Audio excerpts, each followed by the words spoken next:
ఏడాదిగా ప్రయత్నించిన సంతానం కలగలేదా? Noah IVF లో ఉచితంగా సంప్రదించండి. అందరికి ఆకలేస్తుంది. 2 నిమిషాలే మాట్లాడతా, తర్వాత చేసుకుందాం.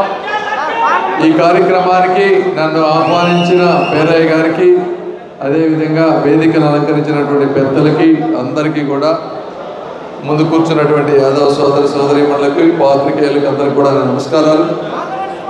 మనం ఒక్కసారి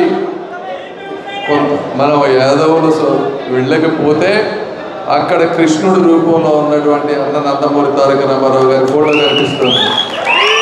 అంటే ముగ్గురికి సంబంధించినటువంటి బంధం ఇందులో కనిపిస్తుంది. ఒకటి కృష్ణుడు, ఒకటి అన్న నందమూరి తారక రామారావు గారు, మూడవది యాదవ్ సోదరుడు.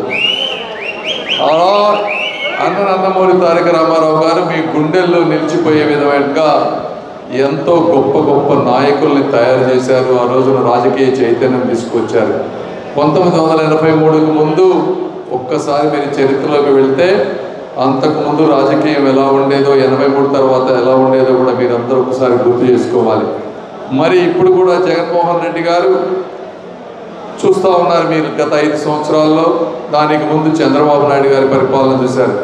తెలుగుదేశం పార్టీ, చంద్రబాబు నాయుడు గారు యనమల రామకృష్ణుడు గారు లేదే ఎక్కడికి వెళ్ళరు. ఆయనకు పూర్తిగా ఆర్థిక లెక్కలు విక్కలు ఏది కావాలన్నా ఎక్కడున్నారా అని యనమల రామకృష్ణుడు గారిని ఈ రోజుకి కూడా ఆయన్ని వదులుకోనేటువంటి మనస్తత్వం ఉన్నది. మరి అదే జగన్మోహన్ రెడ్డి గారిని మీరు కంపేర్ చేయండి. ఆయన పక్కన ఎవరు ఉంటారు? సజ్జల రామకృష్ణ. ఆయన తప్పించి ఆయన వేరే ఇంకో వ్యక్తిని కూడా పెట్టుకోరు. ఒక్క బీసీ నాయకుడిని కూడా ఈ ఇండియాలో కానీ ఆంధ్రప్రదేశ్లో కానీ ఒక గొప్ప నాయకుడిగా తయారు చేసినటువంటి పరిస్థితి జగన్మోహన్ రెడ్డి గారి దగ్గర లేదు. పోనీ నాయకుడిని జరిపోయినా పర్లేదు, ఒక్కొక్కసారి కనీసం గౌరవం అన్నా ఇచ్చేటువంటి పరిస్థితి ఉందా అని మీరు ఒక్కసారి ఆలోచించుకోవాలి. మీరు అడగండి, ఆ బీసీ నాయకులు ఎవరైతే జగన్మోహన్ రెడ్డి గారి దగ్గర ఉన్నారో వాళ్ళని మీరు ప్రైవేట్గా ఉన్నప్పుడు అడగండి, మీరు ఎన్నిసార్లు ఆయన దగ్గరికి వెళ్ళి కలవగలుగుతున్నారు? మీరు వెళ్ళినప్పుడు మీకు కుర్చీ వేసి గౌరవం ఇస్తున్నారా లేదా?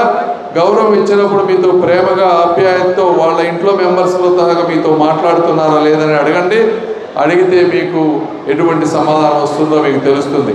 నేను ఇవాళ పొద్దున పవన్ కళ్యాణ్ గారి సభకు వెళ్ళినప్పుడు అక్కడ అంబటి రాయుడు గారు వచ్చారు. అంబటి రాయుడు గారి కాపు సోదరుడు. నేను అడిగా, ఏంటి మీరు వైఎస్ఆర్సీపీ పార్టీలోకి వెళ్ళారు కదా, అంత ఫాస్ట్గా ఎందుకు వచ్చేసారు అంటే ఆయన చెప్పారు ఏంటంటే, వెళ్ళిన తర్వాత అంట ఒక స్క్రిప్ట్ ఇచ్చారంట, నీకు ఏమీ లేదు, నువ్వు ఈ స్క్రిప్ట్ ప్రకారం యాక్ట్ చేస్తే మీరు పార్టీలో ఉండు, లేకపోతే వెళ్ళిపో అని చెప్పారంట. అంటే ఒక క్రికెటర్గా కష్టపడి కింద నుంచి వచ్చి డబుల్ సెంచరీ కొట్టి 100 కోట్ల జనాభాలో క్రికెటర్గా 11, 15, 20 మందిలో ఉండాలంటే ఎంత కృషి ఉండాలి, ఎంత పట్టుదల ఉండాలి, అతనికి ఎంత గౌరవం ఇవ్వాలి, ఏ కులపు వ్యక్తి అయినా ఎంత గౌరవం ఇవ్వాలి అంటే ఆ విలువలు తెలియనటువంటి వ్యక్తి అలా చేసి నువ్వు స్క్రిప్ట్ రాసంటే ఎంపీ స్థాయి వ్యక్తికి స్క్రిప్ట్ నేను ఇస్తా, మీరు కావాలి ఇక సజ్జల రామకృష్ణారెడ్డి గారి అబ్బాయి భార్గవ రెడ్డి ఎలా చెప్తే అలా చెయ్యాలంట. అలాంటి నిరంకుశత్వ అరాచకపు వాది జగన్మోహన్ రెడ్డి గారు.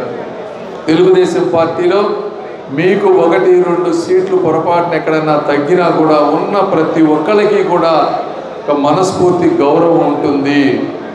ముఖ్యంగా ఈ పార్లమెంటు స్థాయిలో అన్న చెప్తా ఉన్నారు ఇందాక వెంకటేష్ యాదవ్ గారు, అన్న నన్ను మర్చిపోవద్దన్నా అన్నారు. నిన్నెట మర్చిపోతానన్నా నేను?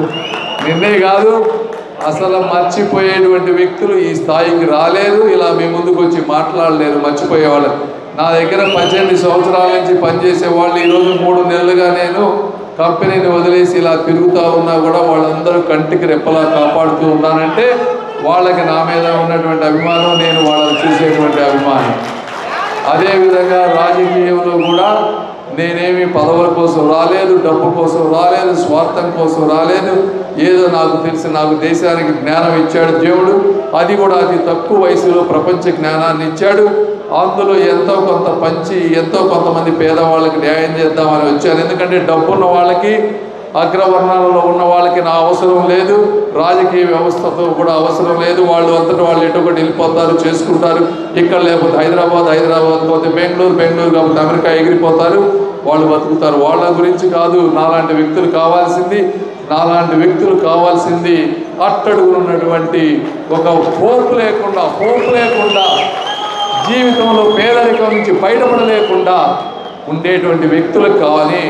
వాళ్ళకి నాలాంటి వ్యక్తులు కావాలని చెప్పి నేను వచ్చాను తప్పించి ఇందులో వేరే స్వార్థం ఏమీ లేదు. అది మీరందరూ కూడా గమనించాలని మనస్ఫూర్తిగా తెలుపుకుంటూ, ఎప్పటికే లేట్ అయిపోయింది కాబట్టి అందరికీ కూడా నా హృదయపూర్వక కృతజ్ఞతలు తెలుపుకుంటూ సెలవు తీసుకుంటున్నాను. Thank you. ఒక్కసారి నన్ను 2-3 అడిగారు వీళ్ళు, ఇవన్నీ టీటీడీకి అదే ఒక్క నిమిషం, టీటీడీకి ఒక భవనం, ఈ డిస్ట్రిక్ట్లోకి యాదవ్ కమ్యూనిటీకి ఒక హాలు, డిస్ట్రిక్ట్ పేరు కాటంరాజు 3 అడిగారు. చంద్రబాబు నాయుడు గారికి 3 చెప్తాను, అవి నా స్థాయిలో కాదు బట్ చెప్తాను ఆయనే కాదు. ఇంకొక విషయం చెప్పాలి, లోకేష్ గారు కూడా ఎప్పుడు మాట్లాడినా కూడా మనం కొద్దిగా బీసీలని ఎక్కువ క్యారీ చేయలేదు 14-19 మధ్య, ఈసారి బాగా హెవీగా బీసీలను మనం క్యారీ చేయాల్సిన అవసరం ఉందని ప్రతి మాటలోనూ చెప్తా ఉన్నారు. అంటే చాలా రాజకీయ ప్రాధాన్యత వచ్చే 5 సంవత్సరాల్లో రాబోతుంది, ఇది వాస్తవం అని కూడా మీరు తెలుసుకోండి. తప్పనిసరిగా అదే విధంగా నా పాత్ర కూడా ఉంటుందని తెలుపుకుంటాను. ఓకేనమ్మా, థ్యాంక్ యూ. కాబట్టి మీరు ఏం భయపడాల్సిన అవసరం లేదు. తెలుగుదేశం పార్టీకి వెన్నుముక మీరు, ఈ పార్టీ మీది, బీసీల పార్టీ తెలుగుదేశం పార్టీ అని గుర్తుపెట్టుకోండి. Thank you. TDP, BJP, Janasena మిత్రపక్షాల కూటమి తరపున గుంటూరు పార్లమెంట్ సీటుకు పోటీ చేస్తున్న పెమ్మసాని చంద్రశేఖర్ గారికే ఓటు వేద్దాం. మన గుంటూరుని గెలిపించుకుందాం.